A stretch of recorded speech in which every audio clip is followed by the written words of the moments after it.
दर्शकों, हम मन की आज प्रतिज्ञा में आज देखेंगे आरुषि शक्ति को कैसे उकसाती है और वो अपने आप को बचा पाती भी है या नहीं। शक्ति को पास आने से प्रतिज्ञा केसर को कहने लगती है कि केसर दीदी तुम कंप्लीट कर दो, मुझे तो बहुत डर लग रहा है, पता नहीं क्यों। ऐसा लग रहा है कि शक्ति भैया तुम आपको मार ही डालेंगे और आरुषि के पाने के लिए कुछ भी कर सकते। केसर प्रतिज्ञा को कहने लगती है, देखो प्रतिज्ञा, तुम अब मुझे मेरी चिंता मत करो। अरे उन्होंने तो बहुत बार मुझे ये धमकी दे दी, वो कुछ नहीं करेंगे। देख, अगर उन्होंने मुझे मारना होता वो कब के मार चुके होते। मैं तुम्हारे सामने खड़ी हूँ ना, तुम चिंता मत करो। अरे देखो, उन्होंने इतने दिनों तक मुझे यहाँ रखा ना, यही बहुत है मेरे लिए। ठाकुर साहब ठकुरानी से कहने लगते हैं कि अरे बड़की बहू कहाँ है, ये बता पहले। तभी ठकुरानी कहने लगती है कि वो रसोई में अपना काम निपटा रही। ठाकुर सज्जन सिंह रसोई की तरफ आते हैं और तभी पीछे मुड़कर जैसे केसर ठाकुर साहब को देखती तो कहते, अरे बाबूजी, आपको कुछ चाहिए था क्या? मुझे बुला लिया होता, मैं लेके आती। तभी ठाकुर साहब बड़े प्यार से कहने लगते, अरे नहीं रे बेटी, तू क्या घर की नौकरानी है जो हर काम करेगी?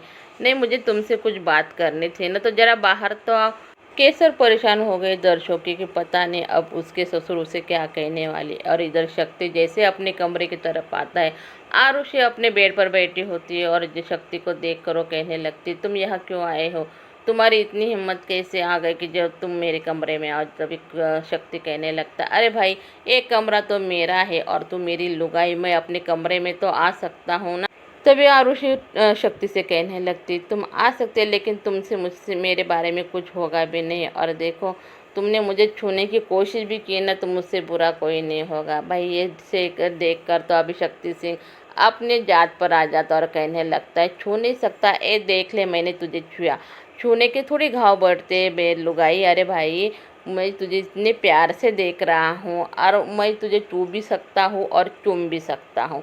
चुमने का भी तो कोई निशान नहीं रहता है ना। तभी शक्ति उसका मुंह ढक देता है और कहने लगता है, तू मेरा कुछ भी बिगाड़ नहीं सकती, मुझे बाबूजी ने रोक के रखा है, नहीं तो अब तक तो मैं मेरी निशानी तुम पर छाप देता। और ये बात सुनकर तो आरुषि बहुत भड़क जाते और कहने लगते, अरे ना मर्द, तू क्या करेगा? तू सिर्फ औरत पर अपना रोज जमाना जानता है, तुझसे कुछ नहीं होगा। तुझे इतना ही मालूम है कि औरत के कैसे मारपीट करनी है। आरुषि की ये बात सुनकर शक्ति तो बहुत भड़क जाता है। फिर से आरुषि कहने लगती है, तुम मर्द नहीं तो ना मत, मैं बार बार तुझे यही कहूँगी। और ये बात तो आज शक्ति का बहुत दिमाग गर्म हो जाता है। वो उसकी जो गर्दन रहती है ना, वो दाबने लगता है और कहने लगता है, अरे ज़्यादा मत चूचा करने, तो देख मैं तेरा क्या हर्ष करूँगा, यही मार के तुझे गाड़ दूंगा। और आरुषि फिर से उसके मुंह पर थूक देती और कहने लगती, मैं तेरे मुंह पर थूकना भी नहीं पसंद करती, मुझे तो तुझे देख कर ही घिन आती है। भाई ये बात तो आरुषि ने भाई ठीक ही कही है। घिन तो आती होगी कैसी, जैसे कि वो आरुषि की तरफ बार बार अपनी ताकत आजमा रहा होता है और बारू आरुषि के वो जैसे बाल पकड़ लेता है। आरुषि कहने लगते हैं, अरे कमज़ोर है ना तू, इसीलिए तू मेरे बाल पकड़ रहा है। अगर हिम्मत है ना तो मेरे से बाहर आकर मेरे ना चलना। तुझे इतनी हिम्मत होती तो तू मुझे इस कमरे में बंद करके नहीं रखता। आरुषि भाई, तूने तो अब कमाल कर दी, पता नहीं आगे तुम्हारा क्या होगा। लेकिन तब तक तो भगवान बचाए, आरुषि को प्रतिज्ञा आ जाती है और वो ज़ोर ज़ोर से दरवाज़ा ठकठकाने लगती है। तभी शक्ति को मालूम पड़ जाता है कि प्रतिज्ञा आ गई है। लेकिन वो तभी कहने लगता, अब तो तुझे छोड़ दे रहा हूँ, लेकिन मैं तुझे बाद में बताऊंगी कि मैं मर्द हूँ या ना मर्द हूँ। और शक्ति जैसे ही दरवाज़ा खोलता है तो उसे अब प्रतिज्ञा दिखाई देती है और वो अपने कमरे से बाहर निकल जाता है। दर्शकों, प्रतिज्ञा आरुषि को कहने लगती है, आरुषि, शक्ति भैया ने तुम्हारे साथ कुछ गलत तो नहीं किया ना? तभी आरुषि कहने लगती है, नहीं दीदी, वो क्या मेरे साथ गलत करेगा? अरे मैंने तो उसे बहुत उकसाने की कोशिश की, लेकिन वो नामर्द क्या करेगा? तभी प्रतिज्ञा कहने लगती, देख आरुषि, तुझे थोड़ा धीर तो धरना पड़ेगा, कुछ ना कुछ तो मैं करूँगी, तुम्हें यहाँ से बाहर निकाल के रहूँगी। तभी सज्जन सिंह केसर से कहने लगते कि अरे बेटी, आ गई क्या तू? देख, मैं तुम्हारे बाप के समान हूँ, अगर मैंने तुझे कोई तकलीफ़ दी होगी ना तो मुझे माफ़ कर दो। लेकिन शक्ति ने जो तुम्हारे साथ किया है ना, वो बहुत बुरा किया है, इसीलिए मैं तुमसे माफ़ी मांग रहा हूँ। और मैं तुझे एक बार ने 1000 बार कह दूंगा कि मुझे माफ़ कर दो। शक्ति की वजह से तुम्हारा बच्चा इस दुनिया में नहीं रहा। तभी केसर कहने लगते, अरे बाबूजी आप क्यों माफ़ी मांग रहे, इसमें आपकी कोई गलती नहीं है, जो कुछ भी था वो मेरे नसीब का लिखा था। तभी ठाकुर सज्जन सिंह बड़े ही प्यार से कहने लगते, अरे बेटी तुम्हें तुम्हारे मैके जाना था ना, तुम शादी जब से होकर आई, इस घर में आई, तब से तुम अपने मैके नहीं गई, तो मैं तुमको अपने घर जाने का यानी मैके जाने का बंदोबस्त कर देता हूँ।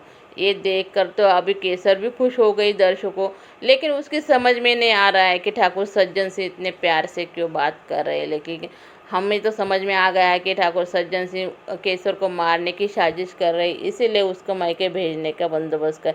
ठीक है, मैं शक्ति को कह के तुम्हें अपने मैके भेज दूंगा, लेकिन तुम प्रतिज्ञा से अपनी दूरी बना के रखना। अरे ठाकुर साहब, कम से कम आप ऊपर तो देख लेते हैं, आपकी मैडम यानी प्रतिज्ञा जी तो ऊपर से सब सुन रही है। पता नहीं अब वो केसर दीदी को क्या कहेगी अपने। और ठकुरानी इधर केसर के पास आकर कहने लगती कि अरे बेटी तू सारा दिन क्या काम करेगी, क्या तूने का कोई ठेका लेकर ले रखा है क्या सारा काम करने का। वो प्रतिज्ञा को देखकर टॉन मारना नहीं छोड़ती दर्शकों। तभी वो कहने लगती है आओ तो मेरे पास। प्रतिज्ञा तो समझ जाते हैं कि ठकुरानी के दिल में कुछ न कुछ तो बात चल रही। तभी वो बड़े प्यार से केसर से कहने लगती कि अरे बहू इतने दिनों के बाद अपने मैके जा रही है, तुम्हारी तैयारी हो गई क्या नहीं, देख जाते समय कुछ खाने के लिए लेके जाना। तभी केसर कहती नहीं अम्मा, हमें सफ़र में भूख नहीं लगती। अरे ऐसा कैसा, मैं पियासे से कह के तुम्हारे लिए खाने के लिए कुछ देने का बंदोबस्त कर देती हूँ। तभी प्रतिज्ञा देखकर तो चौंक जाते हैं कि इतनी मीठी सी बातें क्यों कर रही है अम्मा जी आज।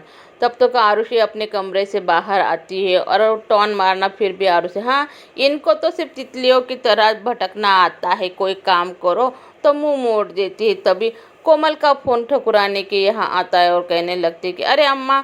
दर्शकों, एक फ़ोन कोमल ने अपनी सासू माँ के कहने पर किया है, क्योंकि उसे अपने बेटियों से बात करनी है। लेकिन पहले थोड़ी अम्मा जी आरुषि को या प्रतिज्ञा को फ़ोन देगी। तभी वो कहने, अरे अम्मा आरुषि कहाँ है। ठकुरानी कहने लगती, अरे तूने फ़ोन मेरे लिए किया कि तेरी भाभी के लिए किया। तभी कोमल कहे, अरे दिया अम्मा आरुषि को मुझे ये बताना है कि फिर से भाग जाने की कोशिश ना करे वो, नहीं तो शक्ति भैया को जानती नहीं वो कैसे है। तभी वो ठीक है मैं देती हूँ। आरुषि को तो ठकुरानी फ़ोन देती है और चली जाती है। और तभी कोमल कहने लगती है कि आरुषि देखो सासू माँ तुमसे बात करना चाहती है। तभी नैना जी कहने लगते, अरे बेटी कैसी है। और दोनों ही फ़ोन पे ही रोने लगते हैं दर्शकों। तभी दादी भी फ़ोन ले लेती है और कहने लगती है, अरे बेटी कैसी है, देख तो अच्छी तो है ना।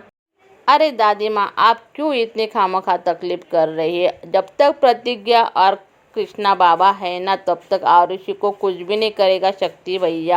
और घर के पिछवाड़े जो खड्डा खोदा जा रहा होता है वहाँ सज्जन ठाकुर देख रेख कर रहे होते। तभी शक्ति वहाँ आकर कहने लगता है, बाबूजी आपकी वजह से मुझे ये दिन देखना पड़ रहा है। तभी वो कहने लगते हैं, अरे क्या मेरी वजह से, देख मैं तेरी लुगाई के जाने का बंदोबस्त कर रहा हूँ। तभी वो कहने कैसे, और तुम तो अपना ही काम निपटा रहे, मेरा काम कहाँ निपटा। जब सज्जन ठाकुर कहने लगते कि अरे केसर बहू अपने मैके जा रही ने कल, तो इसके लिए उसे मैके भेजने का बंदोबस्त कर रहा। और वो गड्ढे की तरफ इशारों में शक्ति को बताता। और यह कृष्णा अपने दोस्तों के साथ बैठा और कहने लगता है कि अरे भाई आज भी हमारे बीबी ने हमको बोला है कि जाके कुछ काम करके आ। क्या काम करे, पहले से तो इतनी ठंड पड़ रही है और इस ठंड में क्या काम करेगा, अरे हमें कोई काम भी तो नहीं देता। तभी उसके दोस्त कहने लगते हैं, हाँ भैया ये बात तो सच है, लेकिन आप काम करोगे भी क्या। तभी अरे जहाँ पर हम काम लेने के लिए मांगने जाते हैं तो सारे लोग हमें देख कर ही डर जाते हैं और कहने लगते हैं कि अरे कृष्णा भैया आप कैसे काम करेंगे और आप क्या काम करें, आपको काम करने की क्या ज़रूरत है। देखो भाई अब हमारे बीबी को कौन समझाए, जान दे तेरे पास पत्ते तो हो गए ना, पत्ते निकालो, तो ये भी तो एक काम ही है खेलने के लिए। तभी वो कहने, हाँ भाई ये भी तो काम ही है। शक्ति केसर के पास आकर कहने लगता है, क्यों मैके जा रही है, बड़ी खुश है, जाकर हमें भूल तो नहीं जाओगी ना। लेकिन दादी शक्ति की तरफ बड़े ही गुस्से से देख रही होती दर्शकों। तभी वो कहने लगते, वहाँ जाकर किसी से नैन मटक्का मत करना। हन और कहने लगता, कुछ कहने से पहले ही दादी उसे वार्निंग देने लगती, जैसे उंगली उठाती और घंटी बजाने लगती। तभी शक्ति कहना, क्या हुआ बुढ़ाऊ, जा रहा हूँ मैं। और शक्ति तो चला जाता है। दर्शकों, दादी केसर को इशारा करके अपने पास बुलाती है और दादी जैसे ही केसर को अपने पास बुलाती है उसके सर पे हाथ रखकर दादी कहने लगती, क्या बात है। तभी प्रतिज्ञा भी वहां आ जाती है और दादी इशारों में प्रतिज्ञा को बुलाती है और कहने लगती है कि केसर मैके जा रही है। लेकिन केसर कहने लगती है कि प्रतिज्ञा, मुझे नहीं लगता है कि मैं मैके जाऊँ, पता नहीं क्यों इस बार मेरा दिल नहीं मान रहा है, मुझे अच्छा नहीं लग रहा है। तभी प्रतिज्ञा कहने लगती है, अरे दीदी, अगर आपका दिल नहीं मान रहा है तो मत जाओ ना, आप आपको किसने कहा आप मैके जाओ। लेकिन दादी कहने लगती है कि अरे कितने दिनों के बाद वो गई नहीं है और शादी के बाद पहली बार आज मैके जा रही है। तभी प्रतिज्ञा की बातें सुनकर तो अभी ठकुरानी सुन लेती है और कहने लगती है कि अरे ये मास्टर ने कुछ न कुछ तो गड़बड़ कर देगी। तभी वो ठकुरानी ठाकुर सज्जन सिंह के पास आकर कहने लगती है, देखो वो मास्टर ने जी केसर को बता रही थी कि मैके मत जाओ अगर तुम्हारा दिल नहीं कर रहा। तभी ठाकुर सज्जन सिंह कहने लगते हैं कि अरे तुम बिंदास रहो, मैं सब कुछ संभाल लूँगा, तुम जाओ तो यहाँ से, खाली दिमाग मत करो मेरा। और जैसे ही रात होते ठकुरानी से शक्ति को दूध का गिलास भर कर देती है और उस दूध में उसने क्या मिला है दर्शकों हमें तो दिखाई नहीं दिया, लेकिन लगता है कुछ नशीली चीज़ें मिलाई होगी। और ठाकुर सज्जन सिंह शक्ति से कहने लगे, बड़े प्यार से देना, ज़्यादा चुपुर चुपुर मत करना। और शक्ति को वार्निंग देकर वो कहने लगते, अब जा तू, और अगर कुछ गोड़ बंगाल किया ना देख, तेरा पाला मुझसे पड़ा है अभी। शक्ति तो निकल जाता है दर्शकों दूध लेकर। और तभी ठकुरानी कहने लगती है, मेरा तो बहुत जी घबरा रहा है। ठाकुर सज्जन कहते, अरे ठकुरानी, कम से कम थोड़ा सा दिमाग का तो इस्तेमाल किया करो। और इधर कोमल अपनी सासू माँ से खाना बनाना सीख रही। दर्शकों बड़े ही प्यार से सासू माँ भी उसको खाना सिखा रही है। और जैसे ही खाना सिखाते समय वो रोटी बनाने के लिए लेती है, लेकिन सारा ढेर सारा पानी उसमें डाल देती है, पूरा पतला आटा हो जाता है। दादी इधर से हंसकर देख रही होती कि अरे कैसी रोटी बनाई कोमल ने, पूरा नकाशा बना दिया है दर्शकों। लेकिन नैना जी कहती, कोमल बेटी तुम रहने दो, मैं बना लेती हूँ। अरे पहली बार किया है ना, अच्छे से नहीं बनेगा तुमसे। कृष्णा और प्रतिज्ञा अपने कमरे में है। जैसे ही कृष्णा प्रतिज्ञा को कहने लगता है कि अरे क्या हुआ, कुछ तो बोलो, क्या सोच रही है। तभी प्रतिज्ञा कहने लगती है कि मैं केसर दीदी के बारे में सोच रही हूँ। तभी कृष्णा कहने लगता है कि अरे तुम छोड़ो ना यार, खामखा तुम अपना भी दिमाग खाली करती हो और मेरा भी, कुछ अच्छे से प्यार की बातें करो ना। तभी प्रतिज्ञा कहने लगती है, ठीक है प्यार की बातें करें ना, तो मुझे एक बताओ, आज दिन भर में क्या किया तुमने, क्या काम करके आए हो। अरे भाई गया सब भैंस पानी में, अभी क्या करे कृष्णा। कृष्णा फिर से कहने लगता है कि देखो तुमने कहा था ना मुझे कि तुम कुछ अच्छा सा काम करके आना, इज्जत वाला। मैं ढूंढने तो ले गया था इज्जत वाला काम, कोई मुझे काम देता ही नहीं। हमारा रुतबा ही इतना बड़ा है, ठाकुर है हम, हमें कौन कैसा काम देगा। प्रतिज्ञा तभी प्रतिज्ञा कहने लगती, मुझे कुछ मालूम नहीं, तुम्हें काम करना है और वो भी इज्जत वाला, मैंने तुम्हें पहले ही बता दिया। तभी कृष्णा कहना, ठीक है भाई, सवेरे जाके फिर से मैं काम ढूंढूंगा, जब तक मुझे इज्जत वाला काम नहीं मिलेगा ना तब तक मैं काम ढूंढता ही रहूँगा। और कहने लगता, अभी रात का समय, अब तो कुछ प्यार की बातें करो भाई। दर्शकों आपको मालूम है कृष्णा प्यार करने का मौका तो छोड़ता ही नहीं और प्रतिज्ञा की तरफ वो अपने आप को झुकाने लगता है। और रात का समय दर्शकों आप जानते आगे क्या होगा। और इधर कोमल ने जो से खाना बनाया वो सब खाने के टेबल पर बैठे हैं। सबके हाथों में जो खाना होता है कोमल का बनाया हो, तो वो पहला ही निवाला स्व लेने से पहले इसकी इतनी सुगंध आने लगती। तो प्रोफेसर जी कहने लगते कि अरे भाई आज इतनी महक कैसे आ रही है, ये खाना किसने बनाया। तभी आदर्श भी कहने लगता है कि मम्मी आज का खाना आपने नहीं बनाया है, आज का खाना कुछ अलग ही लग रहा है। तभी सभी कोमल की तरफ देखने लगते और नैना जी ने कहा कि आज हमारी बहू ने आप सबके लिए खाना बनाया है पहली बार। ये बातें सुनकर तो प्रोफेसर जी भी और बहुत खुश हो जाते और दादी भी, और कहने लगते, अरे बेटी इतना स्वादिष्ट खाना तो हमने ज़िंदगी में पहली बार खाया है। अरे भाई ससुर जी है, सब बहू की तारीफ तो करेंगे ही। आदर्श भी कोमल की तरफ देखकर कहता है, कोमल खाना बहुत अच्छा बनाया है तुमने, बहुत स्वाद है तुम्हारे खाने में। केसर अपने मैके जाने की तैयारी कर रही। दर्शकों तभी शक्ति दूध लेकर आता है और कहने लगता है, देख पहली बार मैंने किसी औरत के लिए अपने इतने प्यार से दूध लाया है। और वो कहने लगती है, अरे तुमने क्यों तकलीफ़ क्यों, मुझे तो दूध नहीं चाहिए था। लेकिन शक्ति कहता है कि तुम इतने दिनों के बाद मुझसे दूर होकर जा रही हो तो मैं तुम्हारे लिए क्या करूँ, इसलिए मैंने ये दूध लेकर आया, लो न पियो लो दूध। शक्ति केसर को दूध देता है और उसे कहने लगता है बार बार कि दूध पी लो, ठंडा हो जाएगा। भाई केसर क्या करे, इतने प्यार से तो शक्ति ने दूध लाया तो केसर भी पी लेती है दर्शकों दूध। और मन ही मन में शक्ति कहने लगता है अब तुम्हें अपने मैके जाना है ना, देख तेरे मैके जाने का बंदोबस्त तो मैंने बहुत अच्छा कराया। लेकिन जैसे ही शक्ति उठकर बाहर आने लगता है एक तो केसर को चक्कर आने लगती है, वो समझ जाती है कि दूध में कुछ मिलाया है। तभी वो शक्ति से कहने लगती है आपने ऐसा क्यों किया, क्या मिलाया है दूध में, मेरी क्या गलती थी। और तभी शक्ति कहता है तुम्हारी गलती ये है कि तू काली होकर जन्म ली इस दुनिया में और मुझे काले रंग से सख्त नफरत है।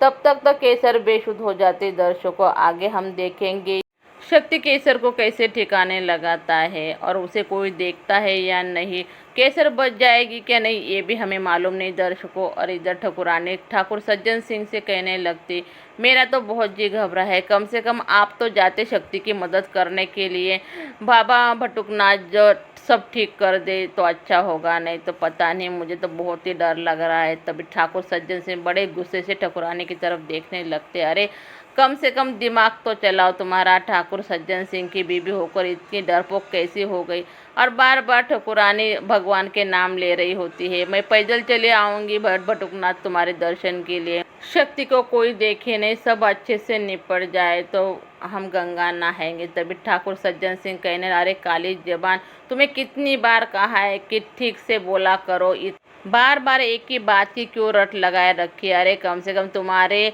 लड़के पर तो भरोसा रखो, ओ ठाकुर सज्जन सिंह का खून है। और इधर आदर्श अपने भी ज़िंदगी में आगे बढ़ रहा है दर्शकों, आज जो कोमल की ख्वाहिश थी इतनी दिनों की पूरी होने वाली है। और ठाकुर सज्जन सिंह ठाकुरानी से कहने लगते हैं कि अब तुम चुप रहो, आगे मैं सब संभाल लूँगा। दर्शकों आपको वीडियो अच्छा लगे तो वीडियो को लाइक कीजिए, चैनल को सब्सक्राइब कीजिए, धन्यवाद।